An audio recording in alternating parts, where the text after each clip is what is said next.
तो सहायक रहता है। भूत की तरह नहीं कि वचन बदलो 1 साल रहूंगा 5 साल रहूंगा, उसके वश की बात नहीं, 5 साल से ज्यादा आपको वश नहीं रख सकते, फिर दूसरे भूत को वश में करना पड़ता है, फिर तीसरे भूत को वश में करना पड़ता है। मगर वह एक दूसरे प्रकार का जीवन है जो मैं आपको उचित नहीं समझता। वो संन्यास के लिए तो ज्यादा उपयुक्त है, गृहस्थों के लिए ज्यादा उपयुक्त नहीं है।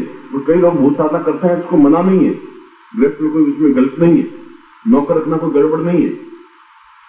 मोबाइल नौकर तरह आपको दिखाई देगा, जो आप कहेंगे वो आपका काम कर लेगा, मगर उसको बराबर काम में जोतना पड़ेगा। और जब मैं थक जाता कोई काम नहीं होता तो उसका तो पेट पे चढ़ नीचे उतर, बस तुम ये काम करो, बस पेट टूटना नहीं चाहिए। जब तक मैं ऊपर चढ़े फिर नीचे उतर, फिर ऊपर चढ़े, उसने कहा कब तक मैं जब तक मैं कहूँ तो अब देवदारों के पेड़ होते लंबे लंबे हिमालय में, अब वो थक के चूर, मैं कुछ नहीं, कुछ सोचना ही नहीं है, जो आगे वो करता रहे।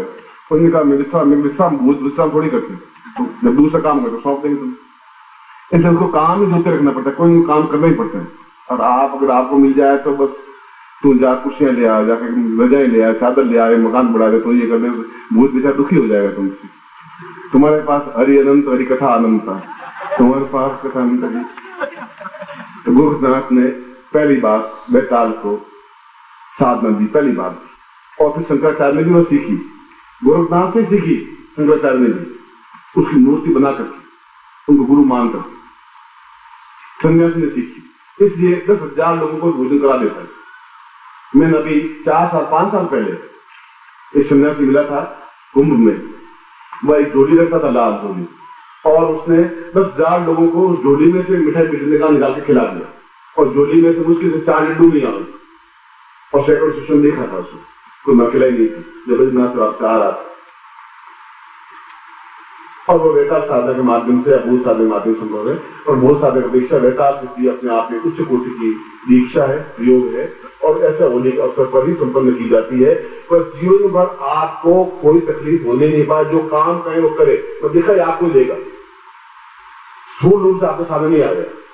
आपके पास 25 लोग बैठे हैं, वो नहीं ले पाएंगे, आप जो बोलने की जरूरत नहीं है, मुंह से कहे बस मन में कि ये काम करते, वो आपके सामने आ जाएगा। मीठे की डिब्बा लाओ, गुलाब जामुन लाओ, ये काम करो, वो काम करो, जैसा भी करो वह काम करेगा। ऐसे क्रियाएं गलत है, गलत काम करने हैं, ये साधना है। यदि शंकराचार्य ने की है, गोरखनाथ ने की है, विक्रमादित्य ने की है, तो कोई गलत साधना नहीं हुई। कोई शराब पीना नहीं है, तो शराब पीने की जरूरत नहीं है, कोई शमशान में जाने की जरूरत नहीं है। ये बात है कि आपको एक सिद्ध तो करना ही पड़ेगा, आपको उनको एक ऐसा काम सौंपे जो उचित हो। अनुचित कार्य, जहां तुम्हारी आंख गंदी हो, जहां घटिया आंख हो, वैसा आप काम नहीं करें, अपने जीवन को अपवित्र नहीं बनाए। यह तो मैं आपको बताऊंगा भी। और दूसरी साधना शंकराचार्य ने सीखी, यक्षिणी साधना। तो गोरखनाथ से तो साधना सीखी शंकराचार्य ने। गोरखनाथ उस समकालीन थे, सब विक्रमादित्य हुए, शंकराचार्य हुए, गोरखनाथ हुए, जैसे सूर, तुलसी, मीरा, कबीर, ये सभी नानक, ये सब एक ही टाइम में हुए। अकबर के टाइम में ये सब हुए। सूर भी उसमें पैदा हुए, मीरा भी उसमें थी, तुलसी भी उसमें थे, कबीर भी उसमें थे, नानक भी उसमें थे, रैदास भी उसमें थे। ये सभी एक ही भक्ति मार्ग में एक ही समय में हुए। 1680 और 1615 से और 1680 के बीच में 400 साल पहले, संवत 1680 गंग के तीर, श्रावण शुक्ला सप्तमी, तुलसी तजीश्वरी, तुलसी उस दिन मरे। उससे पहले सूर उसमें जवान थे, तुलसी जब मृत्यु हुई तब सूर 24-25 साल के थे। और उसी सूर से, तुलसी से मीरा मिली थी। मीरा ने कहा कि मैं बहुत दुखी हूं, मेरे ससुर ऐसे हैं, मेरे से मैं क्या करना चाहिए। तो उसने कहा कि तुम्हें राम और जानकी का स्मरण करना चाहिए। तजिए ताई कोटि वैरी सम यद्यपि परम स्नेही, उनको छोड़ दीजिए। जो तजिए ताई कोटि वैरी सम, जो राम और सीता को नहीं मानते उनको छोड़ देने में भलाई, चाहे कितने मित्र हो। इसलिए तुम्हारा मीरा यही रास्ता है, तुम उस रास्ते से निकल जाओ। वह जब राजकुमारी थी तब मिली तुलसी से, उसमें तुलसी व्रत में थे। क्या ये दूसरा प्रसंग है, ये 50 साल पहले की बात है, मैं इससे कई साल पहले की बात बता रहा हूं। और दूसरी साधना की यक्षिणी साधना। आप उसको यक्षिणी कहें या अप्सरा कहें, एक ही बात। अप्सरा भी वही चीज है, यक्षिणी भी वही चीज है। इन दोनों साधनाओं में कोई अंतर नहीं है, मगर ये साधना है कि हमारे सामने अप्सरा अपने आप में प्रत्यक्ष हो, यक्षिणी प्रत्यक्ष हो। क्यों प्रत्यक्ष हो? कि उसके माध्यम से हमारे जीवन में नव यौवन प्राप्त हो सकता है, सौंदर्य प्राप्त हो सकता है, हमारे जीवन में उन्नति प्राप्त हो सकती है, सफलता प्राप्त हो सकती है, जीवन में आनंद की अतिरिक्त आ सकती है। ये जीवन मोटा और चेहरा नहीं रह सकता, जीवन की न्यूनता नहीं रह सकती, जीवन कमी नहीं रह सकती। इसलिए अप्सरा साधना, जिसमें साधना को अलग कर देता हूं, थोड़ा सा गैपिंग डिफरेंस है। मगर अपरा साधना को भी जीवन में प्रत्येक व्यक्ति के लिए आवश्यक है। उससे आपका पत्नीवत धर्म खंडित नहीं होता है। आपकी पत्नी के लिए भी अप्सरा उतनी आवश्यक है जितनी आपके लिए आवश्यक है, क्योंकि उसके माध्यम से चिर यौवन प्राप्त किया जा सकता है। अप्सरा नहीं होती इंद्र का सिंहासन नहीं बनता, फिर देवताओं के सामने अप्सरा नृत्य नहीं करती। गलत होता तो देवताओं के सामने अप्सरा नृत्य नहीं करती, इंद्र के समान अप्सरा नहीं होती।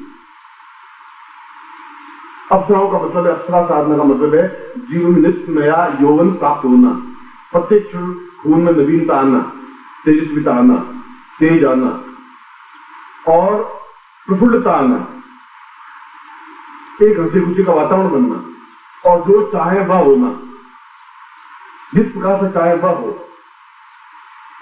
तब पूरे शरीर को दीर्घायु, स्वस्थ, अद्वितीय, मधुर और आनंदप्रद बनाने के लिए अप्सरा साधना की जाती है। जो स्वयं आनंद लेता है, और आनंद इसलिए लेता है तो उसके जीवन में पूर्णता प्राप्त होती है। पूर्णता प्राप्त होती है जब मन शुद्ध पवित्र हो, पवित्र का मतलब मनोरंजन खुश हो, जब चेहरा खुश हो, शरीर स्वस्थ हो, रोग रहित हो, आनंद का जीवन हो, मस्ती भरा जीवन हो, एक गुणगान भरा जीवन हो, धन की कमी नहीं रहे।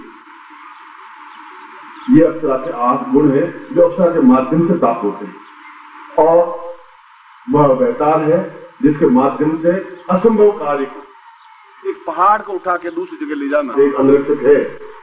100 शत्रु सामने आ जाएंगे तो मुझे चिंता करने की जरूरत नहीं है, क्योंकि वैताल प्रति क्षण 24 घंटे आप नींद लेंगे तो वो आपका पहरेदारी करेगा। एक जीवन का सहायक और एक जीवन पूर्ण मस्ती। अगर वह नहीं है तो सहायक का क्या? आप रोगी है, बीमार है, एक सहायक नौकर खड़ा है, तो नौकर क्या काम आएगा? आप हिलडुल नहीं रहे, फड़फड़ा रहे बैठे हुए, फिर नौकर क्या काम आएगा? आप खा पी नहीं रहे तो नौकर क्या काम आ सकता है? वैसा असर काम आ सकता है जब आपके मन में प्रफुल्लता आ सकती है, और प्रफुल्लता बाहरी चीजों से नहीं प्राप्त हो सकती, बगीचे में जाने से प्राप्त नहीं हो सकती, होटल में जाने से प्रफुल्लता नहीं आ सकती। एक अच्छी एक नॉन मिल सकता है, डबल रोटी मिल सकती है, ब्रेड मिल सकता है, बटर मिल सकता है, ये तो मिल सकता है। प्रफुल्लता जीवन में उमंग, जोश, जवानी, ताकत, क्षमता वो देखी नहीं आपने। जवानी तो देखी नहीं, गारंटी के साथ नहीं देखी। बचपन के बाद बुढ़ापे में सीधे आ गया, बीच में जवानी का आया नहीं, अब आएगा। तो अब मैं मिलाऊं तुम्हें, अब तुम्हें वापस जवानी दिलानी नहीं। पहले बचपन आया तो गाल पीछे पढ़ना पड़ा, बीए करना पड़ा, एमए करना पड़ा, गाल पीछे गए, आंखों में चश्मा चढ़ गया, उसे नीचे उठा करके तरफ से पढ़ने पड़े, सीधा बुढ़ापे में कन्वर्ट। अरे यौवन यौवन हूं मैं, सारे फूंक दो उड़े मार गिरे, यौवन सारा कैसे? जवानी होती क्या है? जवानी होती है लात मारे पानी निकल जाए जमीन में से, उसको जवानी कहते हैं। एक जोश होता है, तूफान होता है, हिमालय में एक चक्कर मारे तो हिमालय 4 फुट पीछे खसते, वह जवानी होती है। अब जवान देखी नहीं। इस दिन नहीं आपको गुरु मिले नहीं, गुरु मिले तो पिलपिले मिले होंगे। खुद ही मरियल, वो मरियल गुरु करेंगे क्या? तो खुद ही मर रहा है तो मैं क्या चिंता करेगा? इसलिए जीवन में निर्भय हो, निश्चिंत हो, कहीं भी जाना है रात को अकेले चला जाता है, कोई घबराहट नहीं। मुझे मालूम है मेरे पास क्या है, मुझे मालूम है मुझे मनोरंजन कैसे प्राप्त। संगीत सुनना है, आंख बंद की तो मैंने संगीत सुनाना है, अपने आप संगीत सुनाएंगे, ये अपना साधना है। और मैं हूं और पत्नी मेरे घर में बैठी कहीं जा नहीं रही, उसको मालूम है। मुझको ये भी मालूम है कि मेरे पति विचलित नहीं हो सकते, हो सकता हूं मैं, बता दूं, पर कभी हुआ ही नहीं, क्योंकि उसको रखा है इसलिए कि मुझे जीवन प्रफुल्लता दे, जो पत्नी नहीं दे सकती। पत्नी को संगीत गा, उनका रोटी बनाओ, संगीत गाओ, अब तुम्हें समझ लीजिए, फिर तो में आग जल रही, गैस जल रहा है, और गैस 108 रुपए का एक सिलेंडर आता है। एक गाने वाला बाद में सुनते रहना था, ये हारमोनियम लगा दो, पहले टेप रिकॉर्डर लगा दो। वो टेप रिकॉर्डर में आनंद नहीं आ सकता जो आप आंख बंद के सामने नृत्य कर रही हो और देख रही हो, वो टेप रिकॉर्डर नाच नहीं सकता। इसलिए प्रसाद साधना जीवन में आवश्यक है, और ये मैं आपको सिखा रहा हूँ। आपकी पत्नी बैठी होगी सामने बता रहा, पत्नी को भी जरूरत है सहेली की, अकेलापन उसको महसूस नहीं। देखिए उस आनंद को देखिए, उस भक्ति को देखिए, वह जीवन में उल्लास देगी, यौवन देगी, प्रफुल्लता देगी, चित्त में प्रसन्नता देगी। ये प्रयोग। और आज ग्रहण के अवसर पर, क्योंकि ग्रहण काल चल रहा है इस समय, मैंने कहा उत्तम कोटि के प्रयोग कल मैं नहीं करवाए। कल ठीक होली दिन थे, रात को हमने होली समापन की, कल का दिन महत्वपूर्ण था। तो आज 1 या 2 प्रयोग हो पाएंगे, क्योंकि 4 बजे के बाद मैं प्रयोग बंद कर दूंगा। फिर कुछ होली मनाएंगे, साथ में खेलेंगे कूदेंगे, कुछ तुम्हारे साथ में कुछ अप्सरा होगी, कुछ मेरे साथ भी कुछ अप्सरा शायद आ जाए। और पत्नी है, पत्नी को वहीं बैठा रखूंगा। मगर मैं आपको वैताल दीक्षा दूंगा। वैताल दीक्षा के माध्यम से संभव है, अप्सरा साधना के माध्यम से संभव है। अप्सरा साधना दूंगा, वह साधना है, और मंत्र जाप थोड़ा सा, जिससे कि वह सिद्ध हो सके। और वैताल दीक्षा के माध्यम से संभव होता है, क्योंकि शंकराचार्य ने दीक्षा ही दी थी गोपनाथ से।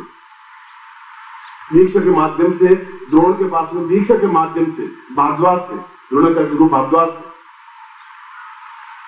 उस भारद्वाज का मुझे कुछ सीखना नहीं है आपसे, सिखाइए तो केवल वैताल से भी सिखाइए, वैताल दीक्षा दीजिए। और गुरु दीक्षा के बाद वैताल दीक्षा का दीक्षा ही नहीं दी कि बाकी तो मैं अपने आप सब कुछ हो गया। अब और मुझे सीखना भी क्या है?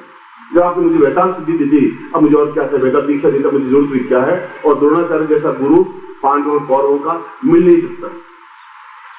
इतना योद्धा, इतना कर्मठ, इतना तेजस्वी, इतना ताकतवान, क्षमतावान, एक दीक्षा के माध्यम से। तो भगवान ने देखा एक तूफान था उसके पास, एक अंदर था, एक जीवन की उमंग है, जोश है, जवानी है, एक जीवन की ताकत है, साहस है, कर्मठता है, क्षमता है, और दोनों एक साथ आपको प्रदान कर रहा हूं। और मैं आपको 1 घंटे के लिए विश्राम दे रहा हूं। 1 घंटे के ठीक 60 मिनट, 1 घंटे का मतलब है 60 मिनट, उसको 1 घंटा है, ये थोड़ा याद रखें।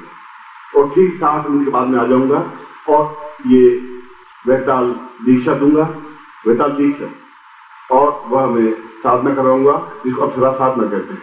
जिसको साधना चाहिए वह ले, जिसको साधना नहीं चाहिए वह ले। ये आपकी इच्छा की बात है। मैं आपके 1 घंटे बाद आकर के दे दूंगा। मैं ये बात फिर आपको अलग से आशीर्वाद देता हूँ और कल्याण कामना।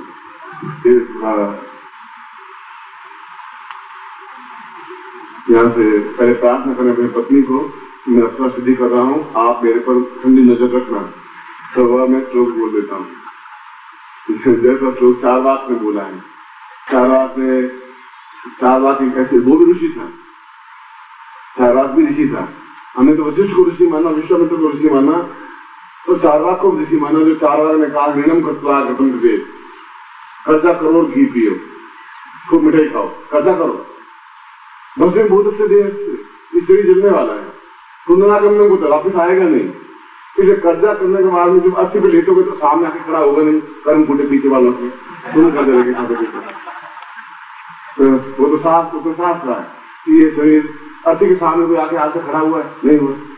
अब ये तुम्हारी बुद्धि ये है कि तुम कर्जा लेने की कला सीख सको। तो कर्जा एक बार लेने के बाद दूसरी बार मिलता नहीं। पहली बार आपने कर्जा मांगी कि देख तुम्हारे मेरे संबंध 20 साल से मैं खराब हूँ, तो कोई नहीं खराब है, ऐसा करेगा। कोई अगर पूछ लेकर खराब हूँ तो मुझे कभी 500 रुपए चाहिए, ज्यादा कोई बात नहीं, 500 की बात नहीं, आप 500 मुझे दे दो, मैं तुम्हें गारंटी के साथ में अपने लौटा दूंगा, बस एक आदमी। तो 500 रुपए आप 500 रुपये मिठाई मिठाई दे के खाइए, दीजिए, एक कुर्ता सिला दीजिए। अब सारा कह रहा है उसी से वापस कर्जा लेना है, मतलब जो बात दूर नए नए करा, कहाँ से बढ़ाते रहोगे? बढ़ाते रहो। फिर कहना तुम्हें 500 रुपए दिए, मुझे मालूम है, पर मरूंगा नहीं, तुम्हारा कर्जा छोड़े बिना, ये बात विश्वास करो, मैं जरूर 500 उतार दूंगा। तो हाथ में तंग हो गया है, भगवान सुन नहीं रहा है। और अब सोच लो कि इस समय मतलब मेरी क्या दुर्दशा हो रही है, पेट में तकलीफ हो रही है, डॉक्टर ने हैजा कह दिया है एकदम, और कहा है कि अगर तुम तुरंत इलाज नहीं करवाया तो मुश्किल हो जाएगी, इसलिए मुझे तुम दवा लेनी पड़ रही है। और मैं अब किसको पास हूँ? दोस्तों में नहीं दोगे कोई बात नहीं, मर जाऊंगा, कोई बात नहीं, मैं 500 रुपये में कोई मतलब तुम्हारा मर के मरूंगा नहीं, 500 रुपये का। फिर उस वापस 500 रुपये ले जाए, मिठाई खाइए और मौत करते हैं, फिर उसी से गड्ढा लेना। अब ऐसे कोई 50 से ग्राहक ढूंढ लेना। अब वो 100 रुपये 500 रुपये 1000 मुंह देखना, जैसा मुंह वैसे तिलक, 2000 वाला 2000 तिलक, 500 वाला 500 तिलक। ये से बात करना चाहिए, बहुत शर्मा रही। 2 बार कर दीजिए, उतार नहीं पाया हूँ, अब मैं तुझे कुछ नहीं कहता। क्या हुआ आज सुबह से गमगीन था, अब तुझे कह नहीं सकता क्या करूँ। अब माँ बहुत सख्त बीमार है और अस्पताल में एडमिट है। डॉक्टर ने कह दिया 1000 रुपये बिना इसका ऑपरेशन के बाद चाकू कराएं। मजा कि मैं क्या कर सकता हूँ, किसके पास जाऊँ, किसको कहूँ बताओ। अब दोस्त तुम मुसीबत में काम नहीं आए, दोस्त भी क्या काम था, और मरने थे, मैं क्या कर सकता हूँ। अब मैं शरीर को बेच नहीं सकता, मेरे शरीर बिकता और पैसे थे। तो माँ के समान को तीर्थ नहीं होता, व्रत नहीं होता, और अगर है थोड़ी बहुत दया तुझमें 1000 रुपये ज्यादा जरूरत नहीं है, और मैं उतार दूंगा विश्वास